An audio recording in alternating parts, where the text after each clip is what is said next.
Non è soltanto inopportuno, è illegale. La sentenza è di Massimo Vettoretti, presidente dell'Unione Italiana Ciechi e Ipovedenti di Treviso, ed è una condanna alla nuova app Vivi Veneto, un'app di servizio voluta dalla regione per aiutare il cittadino a districarsi tra le pieghe della burocrazia. Eppure si tratta di un'app che non tiene conto di una delle fasce più deboli della popolazione, i non vedenti appunto. Questo è Sveglia Veneto, il primo podcast dedicato all'informazione vista da nord-est. Io sono Jack Calcetto, oggi è mercoledì 8 febbraio 2023, la prima notizia del giorno riguarda l'app antiburocrazia creata dalla regione che, secondo il presidente dell'Unione Italiana Ciechi Ipovedenti di Treviso, sarebbe totalmente inutilizzabile dai ciechi. Una denuncia che si legge oggi sulle pagine dei quotidiani del gruppo Gedi. Che la regione abbia centralizzato in un'unica app tutti i suoi servizi ai cittadini è fantastico, dice Vettoretti dell'Unione Italiana Ciechi. Peccato però che esista da anni la legge Stanza, che prevede che i siti pubblici siano accessibili a tutte le persone con disabilità, definendo standard precisi, mentre Vivi Veneto risulta inaccessibile alle persone non vedenti. Si tratta di una discriminazione di fatto. Così Roberto Scano, esperto internazionale di diritto informatico e uno degli estensori del protocollo di regole da applicare per rendere i siti pubblici aperti a tutti gli utenti. L'app non dialoga col sistema operativo che le persone non vedenti hanno installato nei loro computer o cellulari, e lo stesso avviene con alcune parti del sito della regione, aggiunge Vettoretti. Sicuramente questo problema potrà essere corretto a posteriori, ma la legge sull'accessibilità esiste da 19 anni. È inammissibile che l'app sia stata rilasciata senza prima fare i controlli ed è intollerabile che si debba sempre rincorrere la correzione, conclude Vettoretti, presidente dell'Unione Italiana Ciechi e Ipovedenti di Treviso. Insomma, questo per quanto riguarda la polemica sulla nuova applicazione cosiddetta antiburocrazia creata dalla Regione del Veneto e presentata in pompa magna nei giorni scorsi dal presidente Luca Zaia.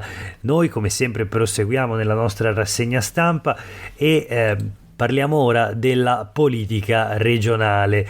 Il dibattito d'attualità, o così nelle intenzioni probabilmente dei consiglieri regionali della Lega, che ieri hanno proposto in regione appunto un disegno di legge per far sparire qualsiasi piazza o strada intitolata a Tito, il leader dell'ex Jugoslavia comunista. Allora leggiamo la notizia sul Corriere del Veneto di oggi. Il caso, nessuna piazza o strada intitolata ai fascisti, questo è il titolo del Corriere del Veneto.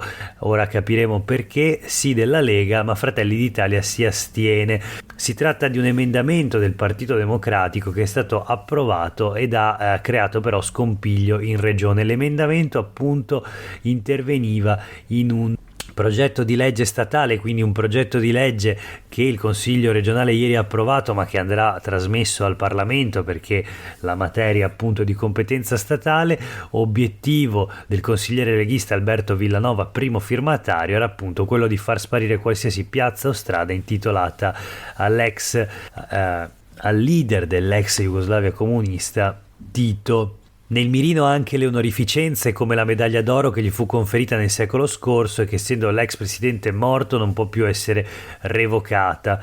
Ma appunto in questa apparentemente innocua proposta di legge statale, scrive Gloria Bertasi sul Corriere del Veneto, contro chi ha commesso crimini contro l'umanità, invece di mettere tutti d'accordo a Palazzo Ferrofini, ha provocato un nuovo incidente politico e diplomatico in seno alla stessa maggioranza di centrodestra in regione, perché ieri insieme al disegno di legge è stato anche approvato un emendamento della consigliera del PD Vanessa Camani che estende lo stop a onorificenze, monumenti o indicazioni tipografiche anche agli esponenti del partito fascista italiano. Quindi a quel punto la reazione di Fratelli d'Italia è stata quella di scendere dagli scranni. Gio Formaggio ha votato no, l'unico voto contrario all'emendamento del Partito Democratico. Luca Spavanetto ed Enox Soranzo si sono astenuti dal voto, mentre erano assenti Daniele Polato e Tommaso Razzolini, che compongono insomma l'intero gruppo dei Fratelli d'Italia in Consiglio regionale del Veneto.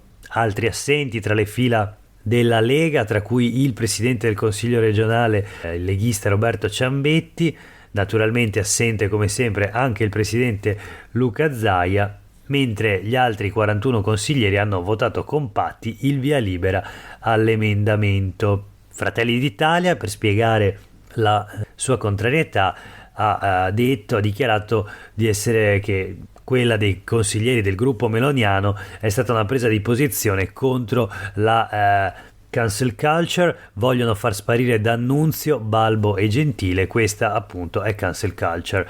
Il PD naturalmente sottolinea il proprio successo ottenuto attorno a questo provvedimento, si è giunti alla fine a un via libera unanime, perché Fratelli d'Italia poi ha votato la proposta di legge che va nella direzione della costruzione di una memoria condivisa, e questo il commento di Vanessa Camani del Partito Democratico. Resta purtroppo ambiguo il comportamento di Fratelli d'Italia, un'ambiguità non casuale, visto che spesso l'abbiamo riscontrata nei comportamenti dell'assessora regionale.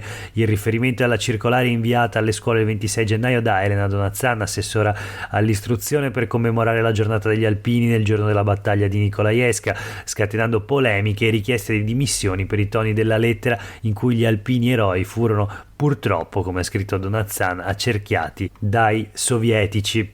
E allora vediamo i precedenti, come è scritto sul Corriere del Veneto. Il 26 gennaio Donazzan ha inviato alle scuole questa circolare per la giornata della memoria del sacrificio degli alpini. Il tono in cui gli alpini eroi che si ritirano dalla Russia, purtroppo cerchiati dall'esercito sovietico, ha scatenato polemiche in tutta Italia. Qualche giorno dopo, alla Fenice, il presidente della comunità ebraica di Venezia, Dario Calimani, ha denunciato che l'antisemitismo è un problema ancora dilagante, parole liquidate come esagerate dal senatore di Fratelli d'Italia Raffaele Speranzoni, tra 1000 proteste anche in questo caso.